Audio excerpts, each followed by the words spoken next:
नमस्कार, मैं अंजलि मिश्रा और स्वागत है आपका हमारे चैनल में। नेशनल हेराल्ड न्यूज़पेपर से जुड़े मनी लॉन्ड्रिंग केस में कांग्रेस के पूर्व अध्यक्ष और सांसद राहुल गांधी ईडी के सामने पेश हुए हैं। 1.5 घंटे से पूछताछ लगातार चल रही है। 5 घंटे तक पूछताछ चलने वाली है। बता दें कि आज सुबह ही वो बहन प्रियंका गांधी के साथ ईडी के दफ्तर पहुंचे थे। नेशनल हेराल्ड केस में राहुल गांधी और सोनिया गांधी को पूछताछ के लिए नोटिस जारी किया गया है।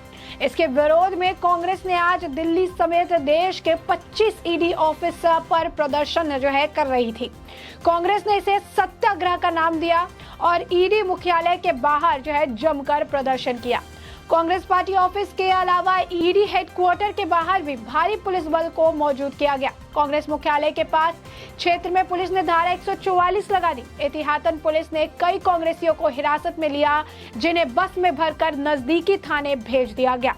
कांग्रेस के सत्याग्रह प्रदर्शन को देखते हुए पार्टी मुख्यालय से लेकर ईडी दफ्तर तक के रास्ते को पूरी तरह से सील कर दिया गया।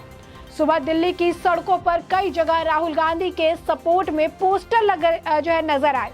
पोस्टर पर लिखा है, मैं सावरकर नहीं, मैं राहुल गांधी हूं। कांग्रेस नेता रणदीप सुरजेवाला ने इस पूरे मामले को लेकर कहा कि कायर मोदी सरकार सत्य की आवाज से फिर डर गई है। मोदी सरकार और ईडी ने सत्य को ललकारा है। सत्य को आवरण की जरूरत नहीं। सत्य को ना ही दबाया जा सकता है, ना ही झुकाया जा सकता है। केंद्रीय दिल्ली में कायर मोदी सरकार की पुलिस के हजारों नाके और अघोषित आपातकाल इस बात का सबूत है कि कांग्रेस के सत्याग्रह से सरकार की जड़ें हिल गई है। तो यहाँ पर सवाल ये खड़ा होता है कि अगर राहुल गांधी अगर सही है, ठीक है, उन्होंने किसी तरीके का कोई घोटाला नहीं किया है, तो आखिर इस तरीके से शक्ति प्रदर्शन करने का क्या मतलब होता है? आखिर इस तरीके से पूरे मामले को एक अलग रूप देने का क्या मतलब बनता है? एक वो ईडी के समन इतनी बार जारी किया है, समन में जाए, बात करे, सारा मामला अगर वो सही होंगे तो स्पष्ट वहां से उनको क्लियर कट वो निकल आएंगे। लेकिन इसके बावजूद इस तरीके से ड्रामा किया गया, इसको और सत्याग्रह का नाम दिया जा रहा है। बता दें आपको, नेशनल हेराल्ड केस मामले में राहुल गांधी से आज लगातार पूछताछ हो रही है। इसके लिए वो ईडी के दफ्तर भी पहुंचे हैं। उनके साथ कांग्रेस के हजारों कार्यकर्ता और नेताओं का हुजूम भी पहुंचा था। सभी को ईडी ऑफिस के करीब 1 किलोमीटर पहले ही रोक लिया गया था। कांग्रेस राहुल सोनिया गांधी को मिले नोटिस का विरोध कर रही। कांग्रेस ने आज किए जा रहे इस प्रदर्शन को सत्याग्रह का नाम दिया। राहुल गांधी की ईडी दफ्तर में पेशी और कांग्रेस के हंगामे पर केंद्रीय मंत्री स्मृति ईरानी ने प्रेस कॉन्फ्रेंस की। वो बोली कि देश की राजधानी में भ्रष्टाचार के समर्थन में आंदोलन हो रहा है। जो जेल से बेल पर है, उन्हें अपने समर्थकों और नेताओं का आह्वान किया कि आओ दिल्ली को घेरो। एक जांच एजेंसी पर दबाव बनाने के लिए ऐसा किया जा रहा है। ईरानी ने आगे कहा कि राहुल गांधी का डोटेक्स मर्चेंडाइज प्राइवेट लिमिटेड से क्या संबंध है, जो हवाला का काम करती है और एजेंसी के निशाने पर है। ईरानी ने आरोप लगाया कि डोटेक्स मर्चेंडाइज प्राइवेट लिमिटेड का संबंध उस कंपनी से है जिसका मालिकाना हक राहुल गांधी, सोनिया गांधी और मिसेस वाड्रा से है। कहा गया कि 2019 में हाई कोर्ट ने भी एक कंपनी कारोबार पर गंभीर सवाल उठाए थे। उन्होंने आगे कहा कि कंपनी बनाई जाती है समाज की सेवा के लिए, लेकिन समाज की सेवा नहीं, वो कंपनी केवल गांधी परिवार की सेवा तक सीमित हो जाती है। वही समित पात्रा ने कहा कि हमने आज तक न सुना न देखा था कि भ्रष्टाचार पर भी सत्याग्रह होता है, लेकिन आज राहुल गांधी ने दुनिया को दिखा दिया कि भ्रष्टाचार पर भी सत्याग्रह होता है।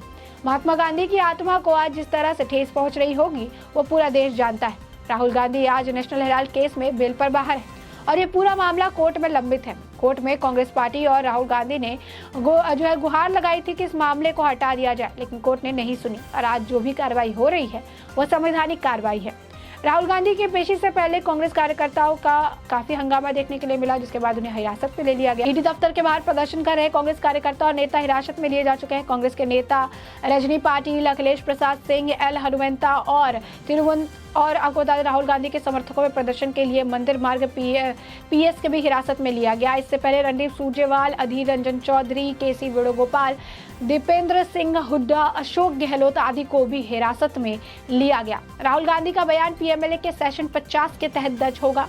3 अफसर उनसे पूछताछ कर रहे हैं। इसमें असिस्टेंट डायरेक्टर रैंक के अफसर पहुंचे राहुल से सवाल पूछेंगे, वहीं दूसरा अफसर राहुल गांधी के बयान को टाइप करेगा, वहीं डिप्टी डायरेक्टर रैंक के अफसर सवालों को सुपरवाइज करेंगे। ईडी ऐसे सवाल जवाब से पहले शपथ भी दिलवाती है, जो कि कहा जाता है कि वो सच होगा। राहुल ने भी ऐसी शपथ दिलाई जाएगी। वो बीजेपी के राष्ट्रीय प्रवक्ता संबित पात्रा ने कहा कि राहुल गांधी ने 5,000 करोड़ का गबन किया है और आज देश भर में भ्रष्टाचार का जश्न मना रही है।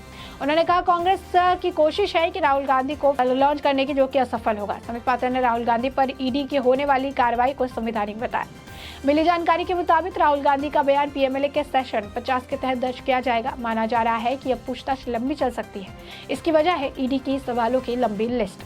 मिली जानकारी के मुताबिक राहुल गांधी से ईडी के जो भी सवाल पूछे जाएंगे उनका जवाब बकायदा लिखित में राहुल गांधी की ओर से दिया जाएगा। दरअसल एक ईडी अधिकारी सिर्फ राहुल गांधी के जवाबों को टाइप करने का काम करेगा। राहुल गांधी करेंगे इन सवाल, जो राहुल गांधी है कौन कौन से सवाल इनसे पूछे जाने वाले हैं, जिन सवालों का उन्हें सामना आज ईडी के दफ्तर में करना पड़ रहा है, वाले इसमें करना पड़ेगा, क्योंकि 3 इसमें भाग में बांटा गया है। 3 भागों में जो है राहुल गांधी से एक के बाद एक कई सारे सवाल जो है पूछे जाएंगे। आज की जो लिस्ट है वो कुछ इस कदर है। उनसे पहला सवाल ये पूछा जाएगा कि यंग इंडिया में आप किस तरह से जुड़े हैं। दूसरा ये कि अजील में आपकी क्या जो है हैसियत थी। तीसरा, यंग इंडिया में आपके नाम से क्यों थे शेयर्स। चौथा, क्या पिछले शेयर होल्डर से आपकी मुलाकात हुई है। 5वां, अगर नहीं तो क्यों नहीं हुई। 6ठा, कांग्रेस पार्टी के यंग इंडिया को लोन देने का फैसला क्यों किया। 7वां, नेशनल हेराल्ड को दोबारा शुरू जो है क्यों करना चाहती थी कांग्रेस। 8वां, कांग्रेस ने जो लोन दिए हैं क्या आप उनकी डिटेल्स दे सकते हैं। 9वां, एजेएल और नेशनल हेराल्ड के पास क्या क्या संपत्ति है। 10वां, इन कंपनियों की डिटेल्स क्या आपके पास है।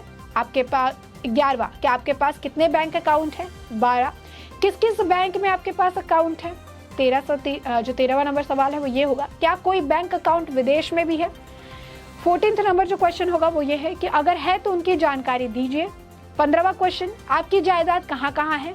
16वां क्वेश्चन, क्या विदेश में भी जायदाद है, अगर हाँ तो उनकी डिटेल दीजिए। तो ये 15 से 16 क्वेश्चंस जो है ये बताया जा रहा है कि आज उन्हें फेस करने के लिए मिलेगा। लिस्ट काफ़ी लंबी है, तकरीबन 50 सवाल जो है बताए जा रहे हैं। फिलहाल के लिए ये सवाल जो है 10 से 12 सवाल जो है हमने आपको तोड़ तोड़ के बताए हैं, ये सारे सवाल पूछे जाएंगे। कांग्रेस का इस पूरे मुद्दे पर यह कहना है कि उनके शीर्ष नेताओं के खिलाफ लगाए गए आरोप निराधार है। ईडी की कार्रवाई प्रतिशोध की राजनीति के तहत की जा रही है। उन्होंने ये भी कहा वो और उनके नेतृत्व जो है झुकने वाली नहीं है। पार्टी के मुख्य प्रवक्ता सुरजेवाला ने कांग्रेस के शीर्ष नेताओं के खिलाफ लगे आरोपों को निराधार करार देते हुए कहा कि कांग्रेस एक राजनीतिक दल है और एक राजनीतिक दल किसी कंपनी में हिस्सेदारी नहीं खरीद सकता। इसीलिए यंग इंडियन के नाम से एक गैर लाभकारी company not for profit company को national herald and associated journal limited में शेयर दिए गए ताकि 90 करोड़ रुपए का कर्ज खत्म हो सके। तो देख सकते हैं कांग्रेस अपनी तरफ से पूरा जो है बीच बचाव करती नजर आ रही है। एक तरफ कांग्रेस है जो बीच बचाव कर रही है, दूसरी तरफ अगर हम बात करें तो कांग्रेस में वो नेता है जो लगातार प्रदर्शन कर रहे हैं, जिन्हें हिरासत में ले लिया गया है। और इसी के साथ साथ बीजेपी की जो प्रवक्ता हैं संबित पात्रा, उसके साथ ही केंद्रीय मंत्री स्मृति ईरानी, वो भी प्रेस कॉन्फ्रेंस करके कांग्रेस के इस प्रदर्शन को, इस सत्याग्रह पर सवाल खड़े कर रही हैं और बता रही हैं कि देश में पहली बार ऐसा हो रहा है जब भ्रष्टाचार के खिलाफ सत्याग्रह जो है किया जा रहा है। और आप देख सकते हैं कि कांग्रेस जो है शक्ति प्रदर्शन करने के लिए पूरी तुली हुई है। राहुल गांधी से लगातार पूछताछ जारी है। 5 घंटे पूछताछ चलने वाली है। 1.5 घंटे की पूछताछ अब तक समाप्त हो चुकी है। आगे और जो है कई घंटे पूछताछ चलने वाली है, ऐसा कहा जा रहा है। 3 जो है ऑफिसर्स हैं जो पूछताछ कर रहे हैं। सारे उनके जो आंसर्स है उसे टाइप किया जाएगा, यानी लिखित में जो है सारे जवाब लिए जाएंगे। इसी के साथ कांग्रेस के जो नेता है जिन्हें हिरासत में लिया, उनके वीडियो भी सोशल मीडिया पर है, किस तरीके से उन्हें घसीट के ले जाया जा रहा है, बसों में भरा जा रहा है, कोई गिरफ्तार ना हो इसलिए भागते हुए नजर आ रहे हैं। तो कुछ ऐसा आलम है इस वक्त कांग्रेस के खेमे में। कांग्रेस के जो ईडी के दफ्तर के बाहर जो अब शांतिपूर्ण तरीके से बैठे हुए हैं, पोस्टर लगा के 1 किलोमीटर के दायरे जो में है उसमें किसी को एंट्री नहीं मिल रही है और प्रदर्शन जो है देखने के लिए मिल रहा है। ऐसे में हमने आपको जो पूरा मामला है, अब तक इस पूरे मामले से जुड़ी हुई जो भी अपडेट है उससे अवगत कराया है। इस पूरे मामले पर आपकी जो प्रतिक्रिया हो हमें कमेंट सेक्शन में कमेंट करके जरूर साझा करें।